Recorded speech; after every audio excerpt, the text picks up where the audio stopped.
Welcome to Study Loop. Okay, folks, so in this video we're going to be talking about this problem. A proton, a deuteron, and an alpha particle are accelerated through the same potential difference and then enter the same region of uniform B field, moving perpendicular to the B field. What is the ratio of the proton's kinetic energy Kp to the alpha particle's kinetic energy K alpha? And so that was part A. And part B is what is the ratio of the deuteron's kinetic energy Kd to the kinetic energy of alpha particle. And if the radius of the proton's circular path is 10 centimeters, what is the radius of the deuteron's path and the radius of the alpha particle's path? Okay, so in order for you to do this problem, you have to understand that as soon as you send a particle down a potential, that particle is going to lose potential energy, but then it's going to gain kinetic energy, right? Imagine if you have, something that's not. Imagine if we're talking about gravitational potential, right? And you have the ground here, and then you have the particle here, and you're letting it drop. You're letting it drop to the ground. Well, by the time it has dropped to the ground, it has lost potential energy, but at the same time, it has gained kinetic energy. So that's really the same idea that we're talking about in this problem, because in this problem, it's not gravitational potential that we're talking about anymore. It is the electric potential, but it's really the same idea. So we can calculate the kinetic energy of the particle, of each of the three particles, by the time it has been accelerated to the other end, right? It has lost a certain amount of potential energy, but that same amount of energy is going to be quote unquote transformed into what we call the kinetic energy. Okay, so the kinetic energy is going to be given by this expression 1/2 mv squared, and that is going to be equal to the potential energy that the particle originally had before it was, sent through the potential. So that the amount of electric potential energy is proportional to the charge of the particle, and is also proportional to the potential difference between the two destinations. Okay, so this equation is going to allow us to find the velocity of the particle, after it has been accelerated. And that velocity is going to be 2qv over m squared. Square root, I mean. Okay. Let me just double check if that's correct. Yeah, that's correct. So velocity of the particle after it has been accelerated through the potential difference is given by this expression, square root of 2qv over m. Okay? So this is the velocity, and you also have to realize that after the particle has entered this region, because of the fact that the velocity is perpendicular to the B field, that particle is not going to travel in a straight path, but instead it's going to swirl around. It's going to be traveling in a circular path, and we can find out a lot about that circular trajectory by considering Newton's second law, which is force equals mass times acceleration. And in the case of circular motion, that acceleration is going to be v squared over r, and the force acting on the particle is going to be the magnetic force, and that is given by qvb. We're ignoring the sine theta because we are assuming that v and b are perpendicular, which they are, and so this we can simplify into mv over r equals qb, and r is going to be given by mv over qb. And I also want to remind you that that in the magnetic field, the energy of the particle is conserved, because if you don't remember, I just want to remind you that the magnetic field does not do any work on the particle, so the total energy is conserved. Okay. Okay, so that was just a little bit of a fun fact. But anyway, so the radius of the circular trajectory of the particle is given by this expression. It is mass times velocity divided by q divided by b. Okay, so if you have two particles, one and two, and I want to calculate, how do you calculate the ratio between the circular, I mean the ratio of the radius of the circular trajectories of the particles? That ratio is going to be given by r2 over r1 is m2 v2 over q2 b2 times, the b field is the same thing for both of the particles. We can ignore the subscript. So we have divided by m1v1 over q1b.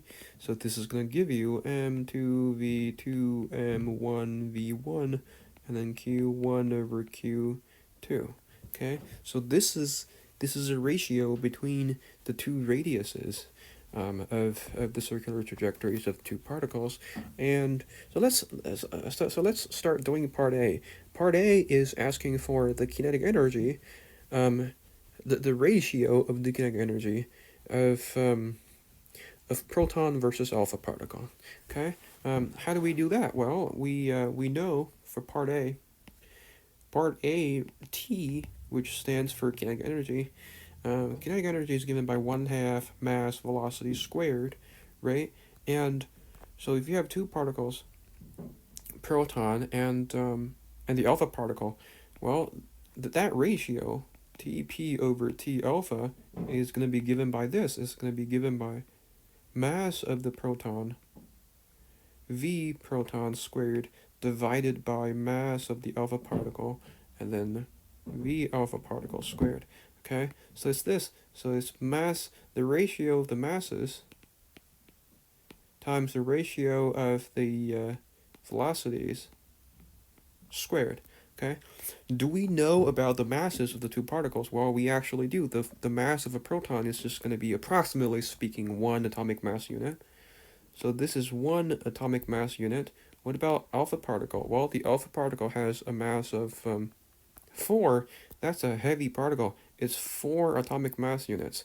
So this ratio is 1 over 4, which is 0.25. What about the velocities? Well, how do we calculate the velocity? Well, we have an expression for velocity over here.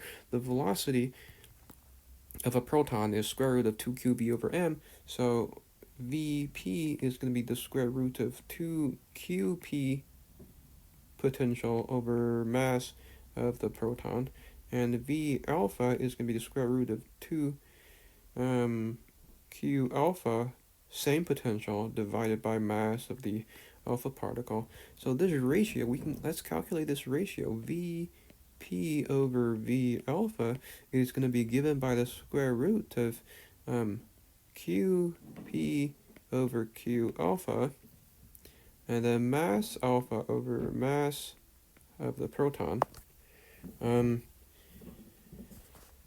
And if you take the square of this, that's going to eliminate the square root. So we end up with this expression. So that the total ratio of the two kinetic energies is going to be given by mp over m alpha multiplied by vp over v alpha squared. That is qp over q alpha multiplied by m alpha over mp. So as you can see, something very neat is happening, that these two masses all cancel out. So the kinetic energy, the ratio of the kinetic energies, is given exactly by the ratio of the charges. It is given by qp over q alpha. Okay, and this same answer, this same result, is going to apply to part B as well. But first of all, let's finish part A. What is the charge of a proton? Well, actually, it is just positive E. What about the charge of an alpha particle? It is actually 2 times that. So you have 2E. So this is 1/2. So the kinetic energy of a proton is going to be exactly 1/2 of the kinetic energy of the alpha particle, after they have both been accelerated through the same potential. Okay, so this is part A. What about part B? Well, part B, T deuteron. Oh, I just realized that I'm using a different notation for kinetic energy than the problem is using. The problem is using letter K. I'm using T, but it doesn't matter. Same thing. Okay. So TD over TA, I mean alpha, that is going to be Q. We're using the same result that we have obtained here. That's going to be QD over Q alpha. What is the charge of a deuteron? It is 1e. What about the charge of an alpha particle? Is 2e. So it's 1/2 again. See, the answer for part A and part B are the same. Okay. Anyway, what about part C? What is the radius of the deuteron's path? Well, the radius, we're going to use this result here, R2 over R1, is this. So for part C, let's say that the so we have, so for this, in order to use this expression, you need to know which particle is particle 1 and which particle is particle 2. So let's say that the deuteron, we're going to call that particle 2. So deuteron corresponds to particle 2, and proton corresponds to particle 1. So we can use this expression. We're going to copy that here. Let's copy this. Let's copy and paste it here. Oh, I don't want this. Okay, so R2 over R1 is given by this. That means radius of the deuteron, radius of the circular trajectory of the deuteron, is given by a mass of the deuteron, velocity of the deuteron, over mass of the proton, velocity of the proton, what's the velocity of the proton? Okay, charge of the proton, charge of the deuteron, multiplied by the radius traveled by proton. So this is this. Okay, well, what is the ratio of the masses? Mass of the deuteron is a heavy particle. It is 2 atomic mass units. So this ratio is going to be 2. What about the ratio of the velocities? Well, before we do that, let's first of all calculate this. What's the ratio of the charges? Charge of a proton is 1 atomic mass unit. Charge of a deuteron is also 1 atomic mass unit. So we have times 1 here. What is the radius of a proton traveled by the proton? That is 10 centimeters, which is 0.1 meters. Remember, we're using SI units here. What is the ratio of the velocities? I remember we have obtained kind of an expression. Oh, it's here. It's this. We're gonna plug that in here. Okay, the square root of this is going to be the ratio of the velocities. So charge, so this is going to give you 0.2 times the square. What is the ratio of a proton charge over an alpha particle? Oh, what's this? Hold on, give me 1 second here. Let me see what's going on. I think I'm using the wrong formula, but anyway, hold on. Let's rederive the ratio of two velocities. So we know that t is 1/2 mv squared. That's equal to qv. So v is going to be 2qv over m square root. So v2 over v1 is going to be the square root of q2 q1, and then m2 m1. Actually, m1 m2. Okay.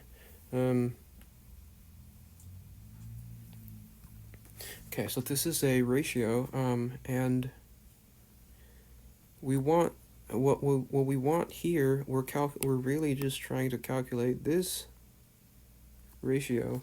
So two particles. I'm gonna say that deuteron is the second particle and the proton is the first particle. So we have the square root of deuteron is the second particle. Deuteron is the second particle. What is the charge of a deuteron? Well, it is E, and the charge of a proton is also E, so we have 1 here, times, what is the ratio of the masses? Well, proton over deuteron, 1 over 2. Oh, so this is what we have. So we have 1.5, 1 over 5 times 1 over root 2, which is 1 over 5 root 2. Okay? Yeah, this looks about right. Okay, this looks about right.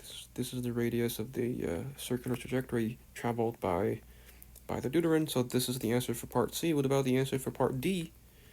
Well, that is going to be the alpha particle's path. So we're going to say that the alpha particle corresponds to particle 2, and R2 equals M2V2 over M1V1 Q1 over Q2 multiplied by V2 over V1, which is given by this Q2M1 Q1M2.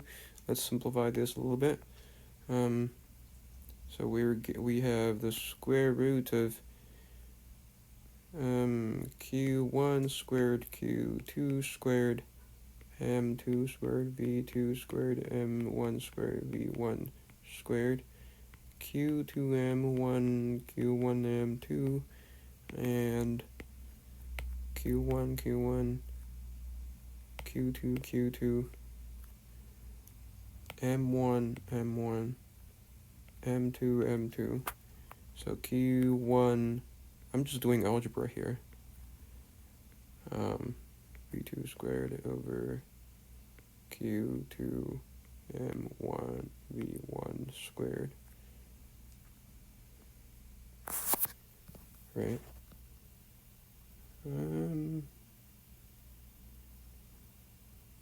Oh. You know what, let me redo, I'm so sorry, let me redo this last part. I realized this part is completely bogus. Let me redo the last part. What is the ratio? Oh, I'm not supposed to have this. Okay, I'm not supposed to have this. Oh yeah, that's right, there we go. Square root of M2 squared M1 squared Q1 squared Q2 squared Q2M1 Q1M2 and M2 M1 Q2 Q1. So we end up with M2 Q1 M1 Q2. Okay, so this is really what we're looking for. Q2 over Q1 times R1. There's R1 here, R1. Okay. So, since alpha particle is the second particle, we're going to say that this ratio becomes mass of the alpha over mass of the proton, and then charge of the proton divided by charge of the alpha particle multiplied by radius of the proton. Okay, and what is the mass of the alpha particle? It is mass of the alpha particle is 4. So this is square root of 4 over 1. Charge of a proton, charge of a proton is 1e. Charge of an alpha particle is 2e. 1 over 2 multiplied by the radius, which is 0.1 meters. 0.1 meters, so you have square root of 2 times 0.1 meters, which is square root 2 over 10 meters. Okay, meters. So this is we have answer to part A, part B, part C, part D. Ooh, okay, that was a long video. All right, this is it. We're done for this video. I'll see you in the next video. Thank you very much.